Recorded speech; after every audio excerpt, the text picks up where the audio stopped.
కడప జిల్లాలో విజిలెన్స్ అధికారులు దూకుడు పెంచారా? అవినీతి పరులు అక్రమార్కులపై విచారణలు వేగం పెంచేసిందా? విజిలెన్స్ పేరు చెబితేనే అక్రమార్కుల గుండెల్లో రైళ్లు పరిగెడుతున్నాయా? అవును, ఏళ్ల తరబడి అతీగతి లేని ఎన్నో కేసుల విచారణలు మళ్లీ పట్టాలెక్కుతున్నాయి. ఇబ్బడి ముబ్బడిగా ఉన్న కేసులను పరిష్కరించి నివేదికలు అందిస్తున్నారు. విజిలెన్స్ అధికారులు ఫోకస్ పెట్టిన ఆ అక్రమార్కులెవరు? ప్రభుత్వం తీసుకున్న చర్యలేంటి?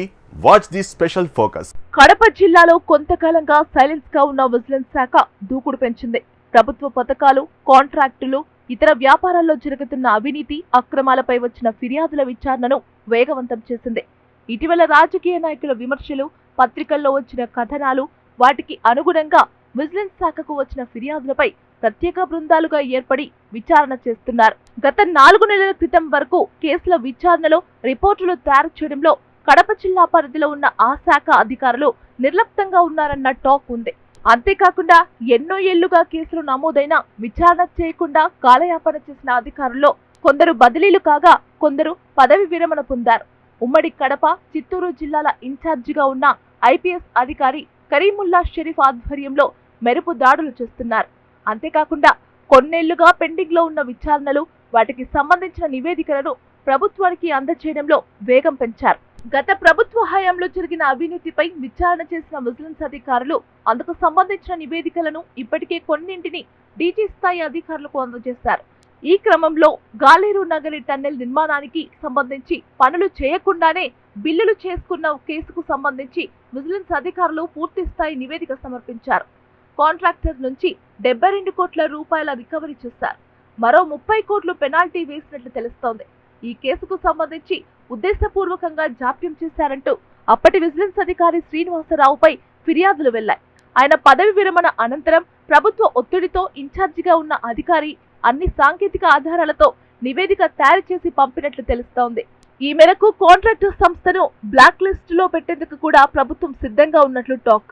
పులివెందుల పట్టణ సుందరీకరణ పేరుతో దాదాపు 700 పనులు జరిగాయి. ఈ పనులకు సంబంధించి పులివెందుల ప్రాంత అభివృద్ధి సంస్థకు కేటాయించిన సుమారు 1000 కోట్ల నిధుల వ్యవహారంలో దాదాపు 400 కోట్ల విలువైన పనుల్లో అక్రమాలు జరిగినట్లు ఇటీవల విజిలెన్స్ అధికారులు నిర్ధారించారు. అందుకు అనుగుణంగా ఓ నివేదిక తయారు చేసి ప్రభుత్వానికి పంపినట్లు తెలిసింది. ఊరు పేరు లేని కంపెనీలతో దాదాపు కొన్ని పదుల సంఖ్యలో కాంట్రాక్టు సంస్థలను తెర మీదకు తీసుకువచ్చి భారీగా అక్రమాలకు పాల్పడినట్లు నివేదికలో పొందుపర్చారు. పాడా విషయంలో వివిధ శాఖలకు సంబంధించిన 14 ఇంజనీరింగ్ విభాగాల ఆధ్వర్యంలో పనులు జరిగినట్లు రికార్డుల్లో చూపించి బిల్లులు చేసుకున్నట్లు సమాచారం. ఇందులో అప్పట్లో పనిచేసిన అధికారుల పాత్ర కూడా ప్రధానంగా ఉండడంతో వారందరిపై కూడా చర్యలకు సిఫార్సులు చేసినట్లు తెలుస్తోంది. ఒక్క పాడా పరిధిలో 200 మంది పాడా, ఇతర సిబ్బంది, పలువురు అధికారులపై చర్యలు తీసుకునేందుకు రంగం సిద్ధమైనట్లు టాక్ నడుస్తుంది. దాదాపుగా 50% పనులు టెండర్ ద్వారా కాకుండానే నామినేషన్ పద్ధతిలో కట్టబెట్టినట్లు, అవి నాసిరకంగా లోపభూయిష్టంగా జరిగినట్లు విజిలెన్స్ అధికారులు గుర్తించారు.